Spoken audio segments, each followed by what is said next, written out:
Assalamualaikum warahmatullahi wabarakatuh. Waalaikumsalam warahmatullahi wabarakatuh. Yang terhormat Ketua Korbilcam Bidang Pendidikan Kecamatan Bergas, Ibu Sri Widayanti Lucia MPD, Bapak serta Ibu narasumber yang saya hormati, Bapak Ibu peserta IHT yang berbahagia. Salam sejahtera untuk kita. Dengan menguji syukur kehadirat Allah Subhanahu wa Ta'ala, karena atas perkenan dan ridhonya, Bapak Ibu dapat hadir dalam acara IHT penyusunan kurikulum operasional satuan pendidikan yang akan berlangsung selama 4 hari dari hari ini Senin, tanggal 5 Juli 2021 sampai dengan Kamis, tanggal 8 2021.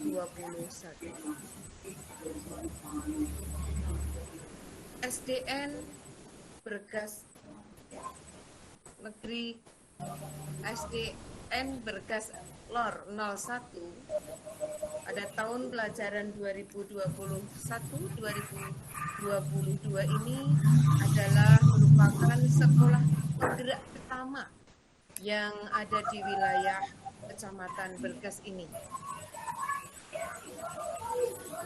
Sekolah penggerak adalah salah satu kebijakan baru yang dikeluarkan oleh Mendikbud.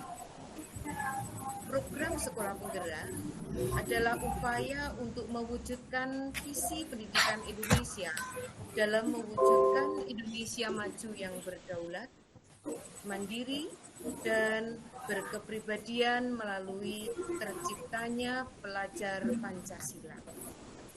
Baik Bapak Ibu hadirin yang saya hormati, berikut akan saya bacakan susunan acara pada pagi hingga siang nanti. Merupakan acara yang pertama adalah pembukaan. Acara yang kedua, penyampaian materi yang berturut-turut nanti akan disampaikan oleh para narasumber. Untuk acara yang kedua ini, materi yang pertama akan disampaikan oleh Ibu Sri Widayanti Lucia SPD, yaitu tentang profil pelajar Pancasila. Merupakan acara yang ketiga atau materi yang ketiga, asesmen yang akan disampaikan oleh Bapak Rofiuddin MSI, serta Bapak Purwati MPD. Selanjutnya, acara yang keempat, penyusunan kurikulum operasional satuan pendidikan yang akan disampaikan oleh Ibu Maria Lestari MPD. Merupakan materi yang selanjutnya, yaitu materi yang keempat, visi, misi, dan tujuan satuan pendidikan yang akan disampaikan oleh Ibu Wardani. Dan materi yang terakhir, yaitu literasi digital, akan disampaikan oleh Bapak Usmanto MPD. Selanjutnya merupakan acara yang terakhir atau ketujuh, yaitu penutup yang disampaikan oleh Bapak Selamat MPD. Bapak Ibu berharap acara bisa berjalan dengan tertib dan lancar. Marilah acara ini kita awali dengan berdoa bersama-sama. Menurut agama ataupun kepercayaan kita masing-masing, berdoa mulai. Cukup? Melanjutkan acara yang kedua, penyampaian materi profil pelajar Pancasila yang akan disampaikan oleh Ibu Sri Widayanti Lucia SPD. Kepada Ibu Sri Widayanti Lucia SPD, dipersilakan.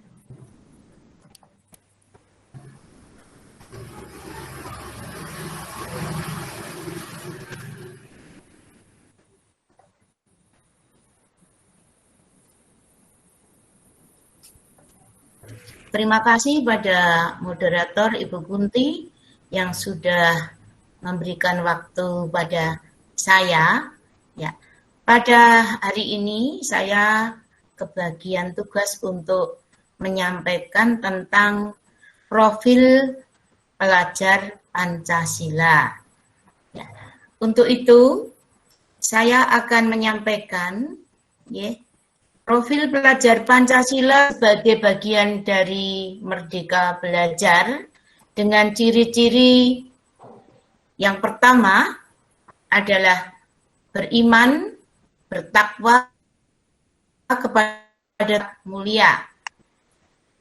Yang kedua, berkebinekaan. Yang ketiga, bergotong royong. Yang keempat, kreatif.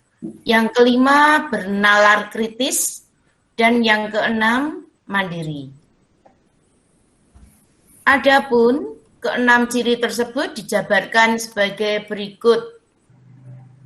Beriman, bertakwa kepada Tuhan Yang Maha Esa dan berakhlak mulia, di mana pelajar Indonesia yang beriman, bertakwa kepada Tuhan Yang Maha Esa dan berakhlak mulia adalah pelajar yang berakhlak dalam hubungannya dengan Tuhan Yang Maha Esa. Adapun 5 elemen kunci adalah akhlak beragama, akhlak pribadi, akhlak kepada manusia, akhlak kepada alam, dan akhlak bernegara. Mempertahankan budaya luhur, lokalitas, dan identitasnya. Serta tetap berpikiran terbuka dan mau memfilter budaya lain, sehingga menumbuhkan rasa saling menghargai. Untuk yang ketiga, bergotong royong, di mana pelajar Indonesia memiliki kemampuan bergotong royong, yaitu kemampuan melakukan kegiatan secara bersama-sama dengan sukarela, agar kegiatan yang dikerjakan dapat berjalan lancar, mudah, dan ringan. Adapun elemen-elemen kuncinya dari bergotong royong adalah kolaborasi, kepedulian, dan berbagi. Untuk ciri yang keempat, yaitu mandiri, di mana pelajar Indonesia merupakan pelajar mandiri, yaitu pelajar yang bertanggung jawab atas proses dan hasil belajarnya. Sedangkan elemen kuncinya adalah kesadaran akan diri dan situasi yang dihadapi, serta regulasi diri. Sedangkan yang kelima, bernalar kritis, di mana para pelajar mampu secara memproses informasi, baik kualitatif maupun kuantitatif. Kemudian membangun keterkaitan antar informasi, menganalisis, dan menyimpulkan. Adapun elemen-elemen kunci adalah memperoleh proses berpikir dan mengambil keputusan. Sedangkan yang terakhir, kreatif, di mana pelajar mampu memodifikasi dan menghasilkan sesuatu yang orisinal, bermakna, bermanfaat, dan berdampak. Elemen kuncinya adalah menghasilkan gagasan yang orisinal, serta menghasilkan karya dan tindakan yang orisinal.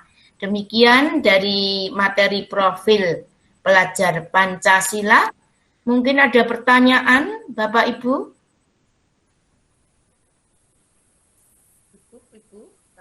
Ya, Bu. Cukup? Ya.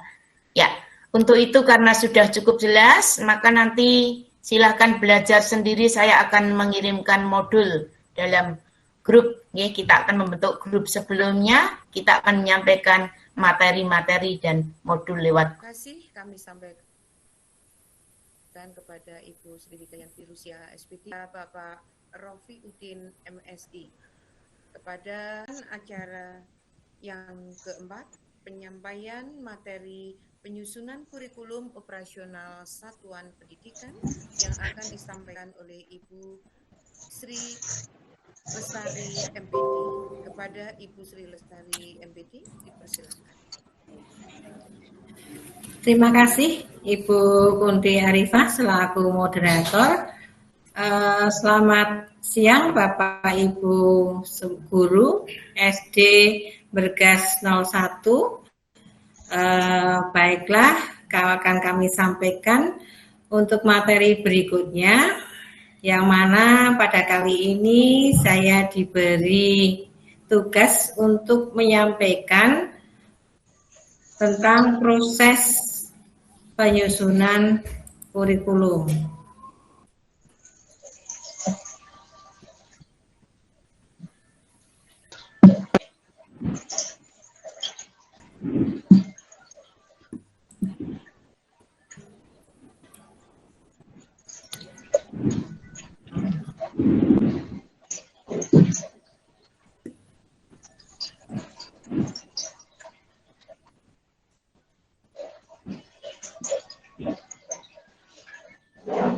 Baik, Bapak Ibu, sebelum kita masuk ke proses penyusunan kurikulum, tentu kita harus mengetahui lebih dulu apakah kurikulum itu.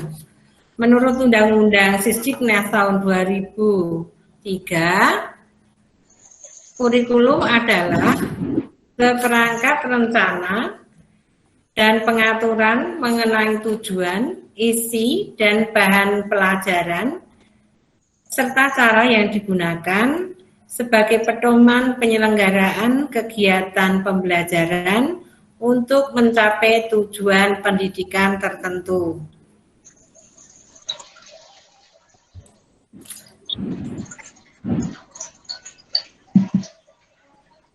Nah, pada kurikulum operasional sekolah penggerak di sini sudah dipersiapkan oleh pemerintah, yang mana pemerintah memfasilitasi kurikulum yang terdiri dari struktur kurikulum itu sendiri, kemudian capaian pembelajaran, prinsip-prinsip penyusunan kurikulum, dan asesmen.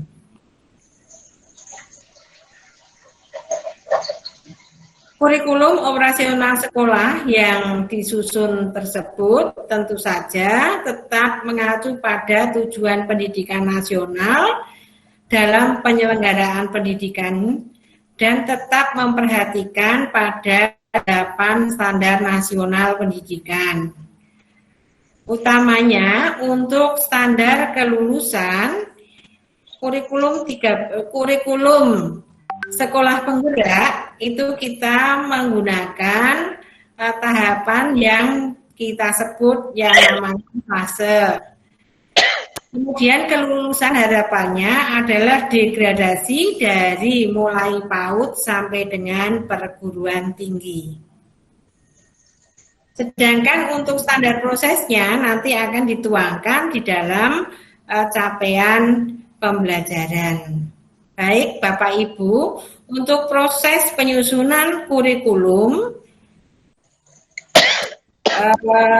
operasional satuan pendidikan, itu yang pertama adalah menganalisis konteks karakteristik satuan pendidikan.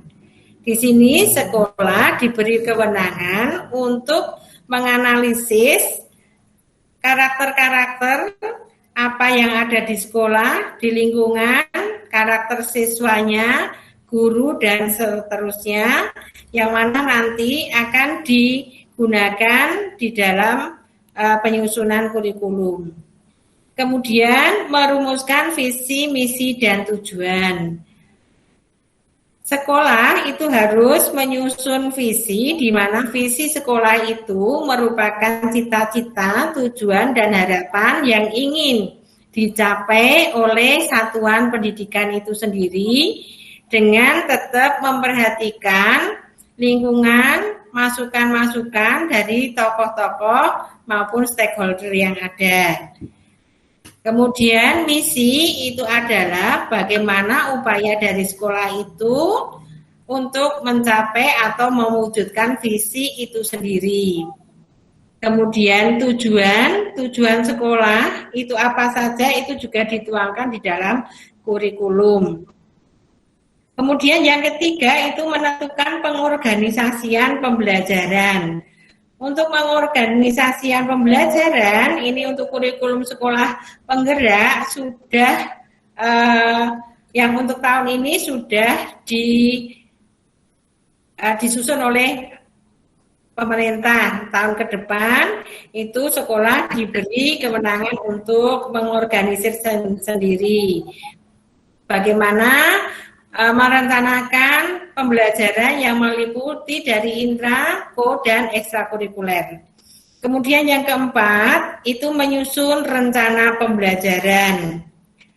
Menyusun rencana pembelajaran di sini diharapkan semua guru setelah mendapatkan BIMTEK, kemudian IHT, guru bisa menyusun rencana pembelajaran yang tetap mengacu melihat pada capaian pembelajaran yang sudah tercantum pada kurikulum dari pemerintah.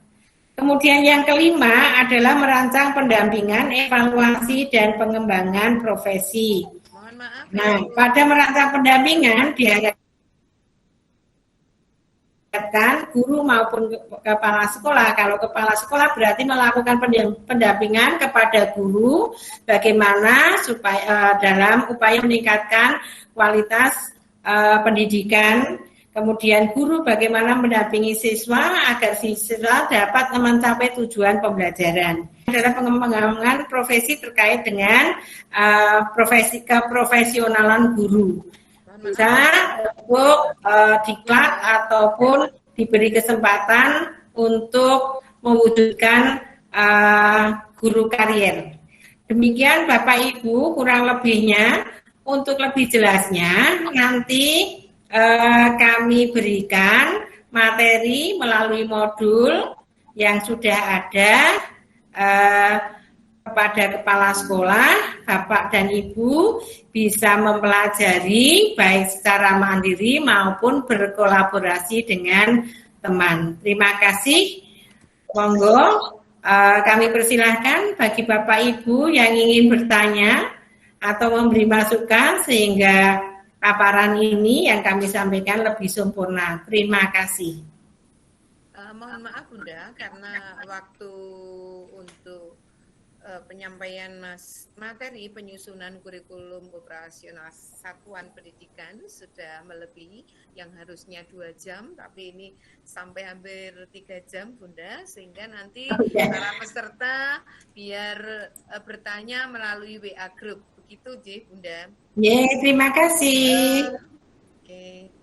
Bapak Ibu yang saya hormati, langsung pada materi berikutnya penyampaian visi, misi, dan tujuan satuan pendidikan yang akan disampaikan oleh Ibu Sri Kuswardani MPD. Kepada Ibu Sri Kuswardani MPD, dipersilakan.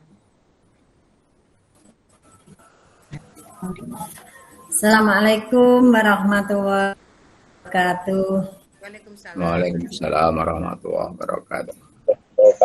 Bapak dan Ibu yang saya hormati, sampai pada giliran saya untuk menyampaikan mengenai visi, misi, dan tujuan satuan pendidikan. Bapak Ibu yang saya hormati, untuk penyusunan visi misi yang nanti dicantumkan di dalam kurikulum, ya, sebelum mengembangkan kurikulum satuan pendidikan, sekolah itu perlu membuat atau menyusun yang maksud daripada visi itu adalah impian atau cita-cita dari satuan pendidikan itu sendiri. Kemudian untuk mencapai visi tersebut, terus dirumuskan misi. Misi itu apa? Misi, pengertian dari misi adalah sesuatu yang harus dikerjakan untuk mencapai visi tersebut.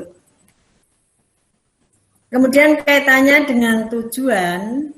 Tujuan itu adalah sasaran yang akan dicapai dalam melakukan suatu kegiatan. Jadi ketiga hal tersebut antara visi, misi, dan tujuan itu nanti di dalam kurikulum itu harus mencakup visi, misi, dan tujuan satuan pendidikan itu. Sekarang untuk visi, contoh daripada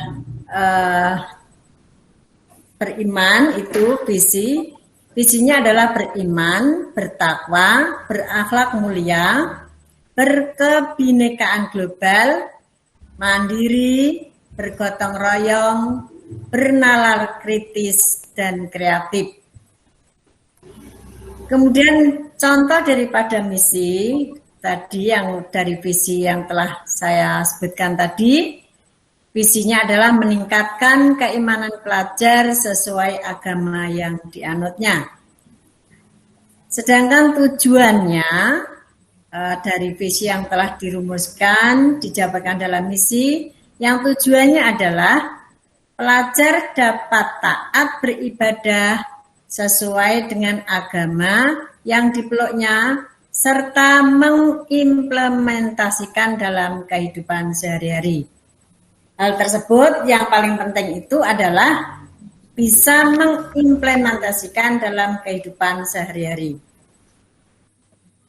Kemudian untuk contoh berikutnya, contoh misi visi berkebinekaan global, ya. Kemudian misinya menciptakan wawasan serta keterbukaan pelajar tentang eksistensi ragam budaya daerah, nasional, dan global.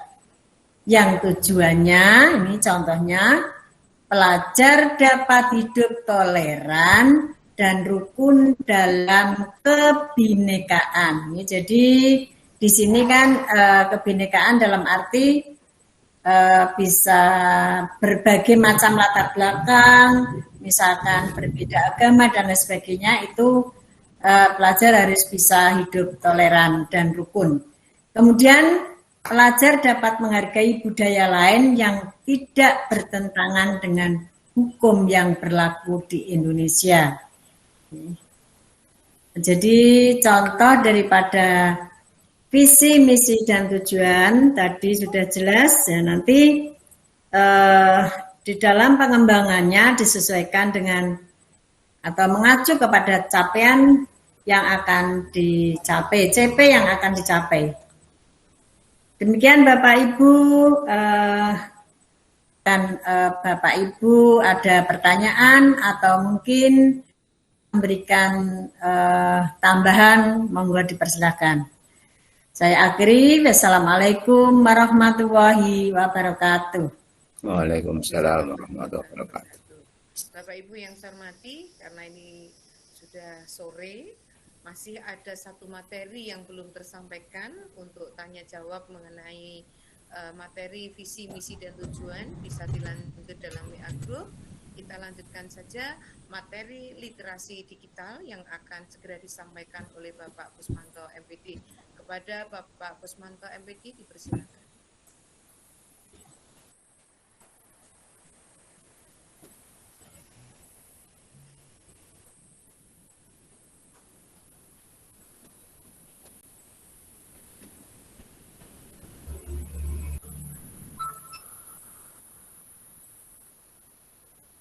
Assalamualaikum warahmatullahi wabarakatuh.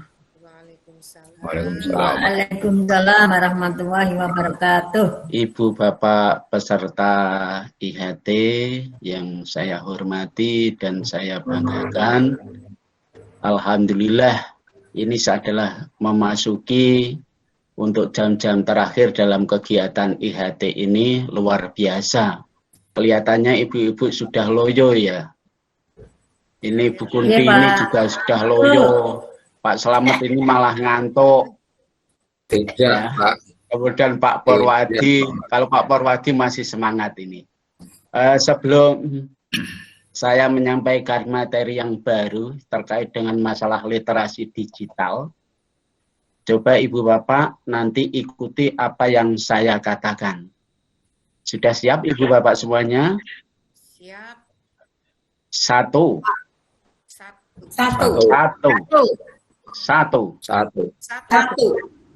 Bunga. Melati.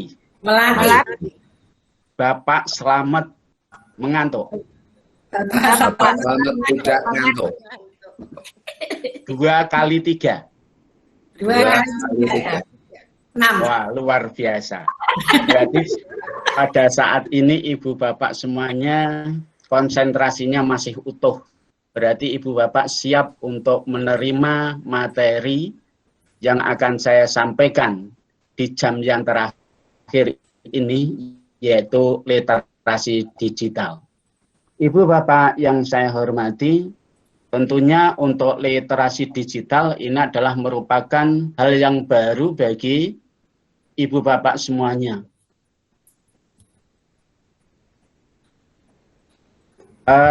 Materi literasi digital yang ingin kita capai di sesi kegiatan ini, yaitu satu adalah merefleksikan kesiapan pribadi menggunakan perkembangan teknologi dalam dunia digital. Dua, yaitu adalah mengidentifikasi produk-produk platform teknologi sekolah penggerak. Tiga, yaitu adalah menyusun rencana untuk meningkatkan kemampuan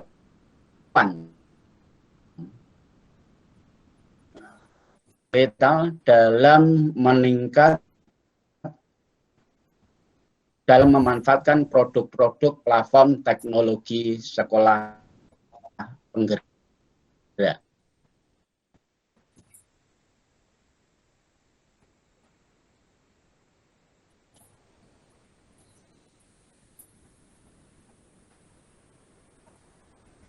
Ibu akan saya hormati dengan masalah sama apa saja yang sudah sederhana, ya. Terus apalagi Pak Slamet? Nah, sederhana itu yang teknologi dari Microsoft Word, kemudian Excel, kemudian WhatsApp, kemudian nanti aplikasi-aplikasi sederhana. Sementara itu, dan insya Allah nanti merangkak sedikit-sedikit tambah. Luar biasa Pak Slamet. Kita berikan plus Ibu Bapak semuanya. Berikutnya, sejauh mana kesiapan Ibu Bapak di dalam menggunakan atau memanfaatkan perkembangan teknologi, yaitu dalam bidang pendidikan. Kami persilahkan dari Bu Lucia. Coba Bu Lucia. Jadi, kalau saya biasanya menggunakan media Zoom atau Google Meeting di dalam membina guru-guru atau kepala. Ibu Bapak, tentunya dari materi yang akan saya sampaikan ini nanti, karena waktu yang tersedia itu adalah terbatas, sehingga tidak mungkin nanti bisa saya berikan semuanya. Sebagai gambaran dari ekosistem platform teknologi untuk pendidikan dan pembelajaran di sini, yaitu satu adalah platform sumber daya manusia. Kemudian dua, yaitu adalah profil dan rapor pendidik. Kemudian tiga adalah platform guru karir dan guru belajar. Kemudian 3B yaitu adalah platform guru mengajar. Literasi digital, apa itu TIK? Atau teknologi informasi dan komunikasi. Kira-kira apa Bu Kundi?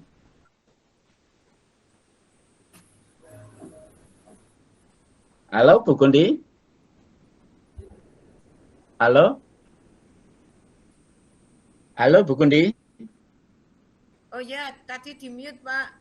Oh di mute. Saya ngantuk Pak. Nggih.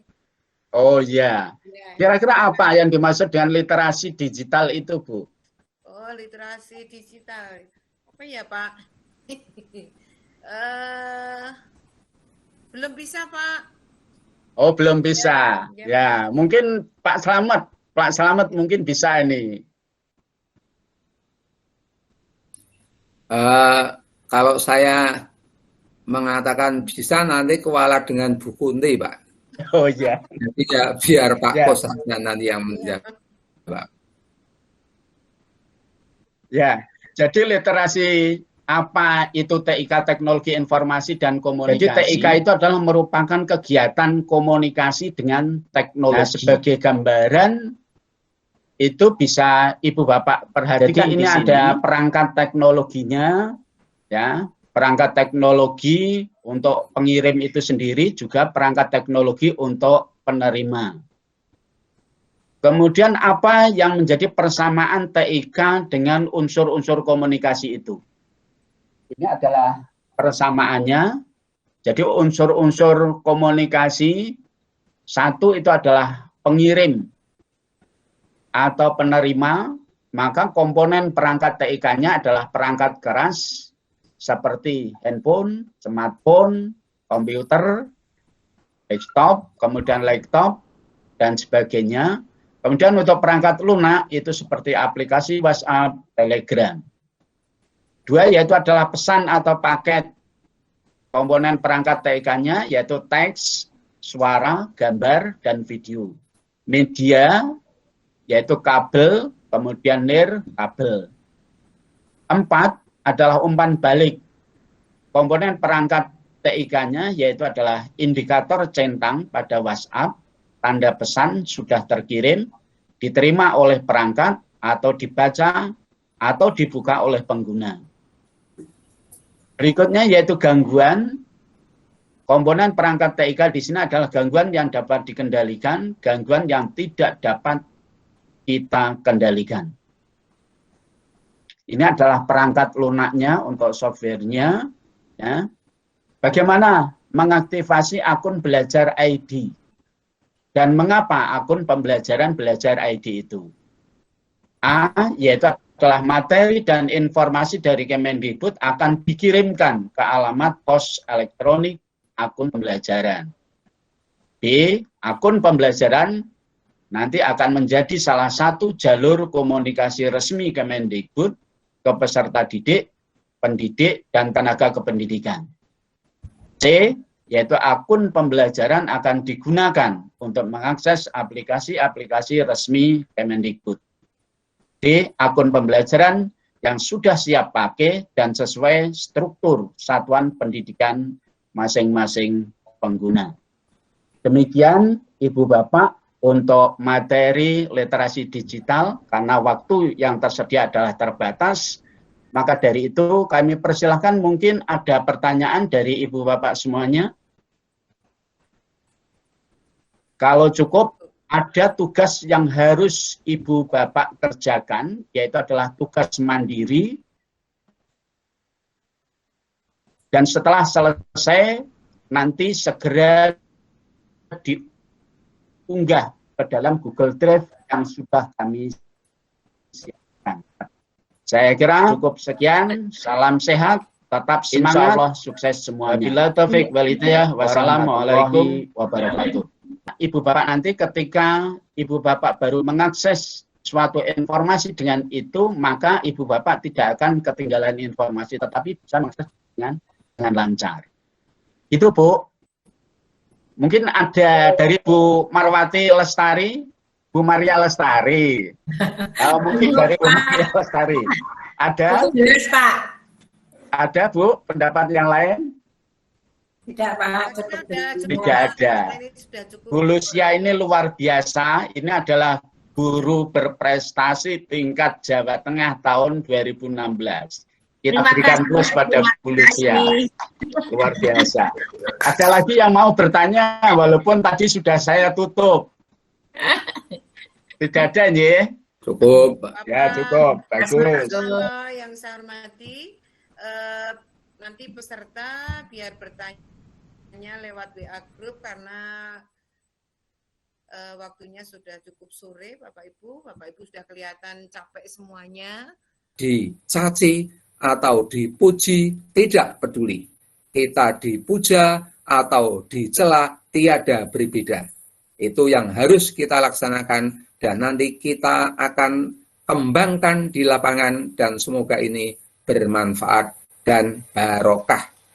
Semuanya dari mewakili semua pemateri, ada salah, ada khilaf, ada kekeliruan, dan saya juga sendiri mohon maaf yang setulus-tulusnya. Saya akhiri, billahi taufiq wal hidayah, waridho wal inayah. Wassalamualaikum warahmatullahi wabarakatuh. Waalaikumsalam warahmatullahi wabarakatuh. Bapak Ibu peserta IHT yang saya hormati, acara demi acara telah selesai kita lalui bersama, kita laksanakan bersama, dan tadi juga sudah disimpulkan oleh Bapak Selamet MPD. Untuk itu acara pada sore ini, hari ini segera kita akhiri saja. Sedikit, semoga ini untuk SD Berkas Lor 1 nanti bisa menjadi sekolah penggerak yang bisa menggerakkan sekolah lain. Amin. SD ini nanti bisa menjadi panutan, menjadi tempat pelatihan dan juga inspirasi bagi guru-guru dan kepala sekolah di sekitar SD Negeri Berkas Lor 1. Bapak Ibu yang saya hormati, Amin. Acara atau IHT pada hari ini kita akhiri. Dari saya sebagai moderator, banyak kurangnya mohon maaf, kita akhiri. Assalamualaikum warahmatullahi wabarakatuh. Waalaikumsalam Waalaikumsalam warahmatullahi wabarakatuh.